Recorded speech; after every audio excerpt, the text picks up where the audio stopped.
4 मई को दोबारा राहुल गांधी जी लिखते हैं, कर्नाटक में भाजपा समर्थित हैवान ने सैकड़ों महिलाओं और उनके परिवारों को ऐसा मानसिक आघात दिया है कि सोचकर भी आत्मा जो है वो सहर उठती है। मैं आपकी पीड़ा और वेदना को समझता हूं और भयंकर अत्याचार के खिलाफ न्याय की लड़ाई में आपके साथ खड़ा हूं।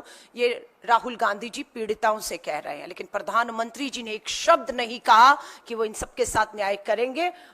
चुनावी शोर के बीच आपके साहस और संघर्ष को हम दबने नहीं देंगे कि 7 चरण का चुनाव है, शोर शराबा है, मीडिया इस मामले को नहीं दिखाया, लेकिन भारतीय राष्ट्रीय महिला कांग्रेस ने अपने शीर्ष नेतृत्व के कहने पर पूरे देश में आंदोलन किया। प्रधानमंत्री जी जहां जहां गए उनके पीछा किया, काले झंडे दिखाए, उन्हें मजबूर किया अपनी चुप्पी तोड़े। पर दुख और चिंता की बात है कि 7वें चरण के मतदान तक प्रधानमंत्री जी अपनी चुप्पी नहीं तोड़ते।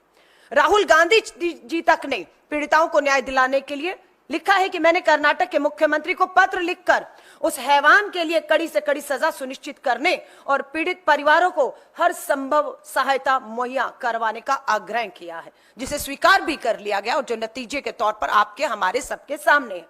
मैं हर पीड़िता और उसके परिवार को विश्वास दिलाता हूं, आज आपका संघर्ष कल एक ऐसा देश बनाएगा जहां किसी महिला के सम्मान से खिलवाड़ करने की सोच पर भी प्रज्वल रेवन्ना जैसे मास रेपिस्ट हैवानों की रूह कांप जाएगी। ये सोच सत्ता में आने के बाद कांग्रेस के एक नेता की है कि बख्शे नहीं जाएंगे। 4 मई को कर्नाटक में महिलाओं के साथ हुई अपराध पर भी नरेंद्र मोदी ने हमेशा की तरह शर्मनाक चुप्पी साधी हुई है, जो अभी तक जारी है 7वें चरण तक।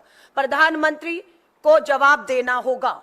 सब कुछ, ये बहुत महत्वपूर्ण है, सब कुछ जानकर भी सिर्फ वोटों के लिए उन्होंने सैकड़ों बेटियों का शोषण करने वाले हैवान का प्रचार क्यों किया?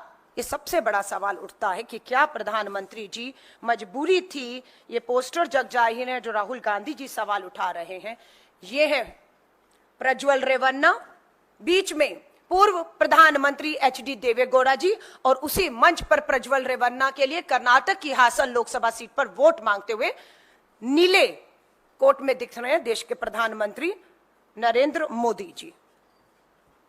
आप इंकार नहीं कर सकते कि आप प्रज्वल रेवन्ना या उसके द्वारा किए गए कांड को नहीं जानते थे।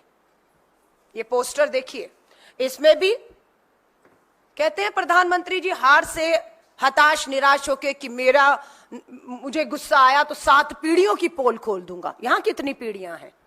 यहां कितनी पीढ़ियां हैं? पहली पीढ़ी एचडी देवेगौड़ा जी, दूसरी पीढ़ी उनके बेटे मुख्यमंत्री जो रहे, तीसरी पीढ़ी है 1 2 3, ये पिता है एचडी रेवन्ना, किसके? मास रेपिस्ट प्रज्वल रेवन्ना के पिता हैं। ये पीढ़ियां हैं, इन पीढ़ियों की पोल देश खोल रहा है और आप चुप हैं, धमकाते हैं कि अगर आपके खिलाफ बोला तो आप 7 पीढ़ियों की जो है वो पोल खोल कर रख देंगे। ये राहुल गांधी जी, सिद्धारमैया जी का पत्र प्रधानमंत्री जी तक पहुंचा नहीं पहुंचा, पर राहुल गांधी जी ने दोबारा से सिद्धारमैया जी द्वारा लिखे गए पत्र और किए गए ट्वीट प्रधानमंत्री मोदी जी को टैग करते हुए फिर लिखा, एक मास रेपिस्ट को आप क्यों बचा रहे हैं प्रधानमंत्री जी? ऐसी भी क्या मजबूरी है आपकी? ये सवाल आज भी खड़ा हुआ है कि क्या मजबूरी है कि आप प्रज्वल रेवन्ना प्रकरण पर पूरी तरह अभी तक खामोश हैं।